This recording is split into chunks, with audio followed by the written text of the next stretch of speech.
In 2022, California was the first to announce that all new cars, SUVs, and pickup trucks have to generate zero tailpipe emissions by 2035, effectively banning the sale of new gas-powered cars. Many here are receptive to EVs for various reasons.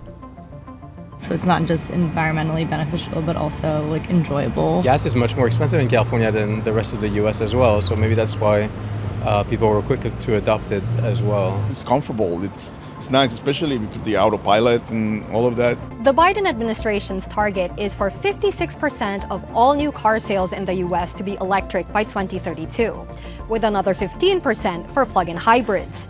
But with less than 8% of national sales going to electric cars, it's clear that Americans will need some convincing until then. Tyson Jomini is the vice president of consumer intelligence firm J.D. Power, and he says geography and cost considerations play a major role in EV acceptance.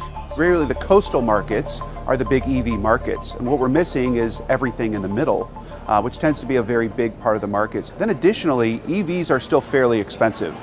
Your average EV loan in the United States is $52,000, compared to about $40,000 for an ICE loan. So there's a big gap there. But a recent decision to effectively shut cheaper Chinese electric vehicles out of the U.S. market via tariffs laid bare the difficult balance the Biden administration has to strike between wanting EV prices to go down to help mass adoption, but also needing to protect the U.S. automotive industry in a way that ends up keeping prices higher than they would be than if there were more supply. The last thing we want to do is turn the whole industry over and have a significant unemployment on the manufacturing side of the auto industry while all that production shifts over to China. But critics of the Biden administration's EV policies say that the tariffs point to a lack of strategic coherence. Lawrence Fossey is an industry observer known for his vocal takedowns of Tesla and its founder Elon Musk. These tariffs would seem to be a policy at war with itself, because on the one hand, we want to encourage, not my view, but the government's view, we want to encourage EVs and renewables with solar panels, et cetera. And on the other hand, we're making them more expensive. That's kind of internally inconsistent. It's illogical, in fact, okay? It's crazy.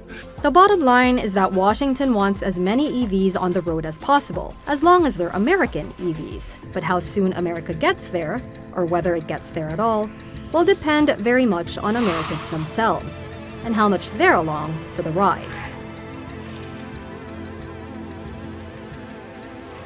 Subscribe to Oneindia channel and never miss an update.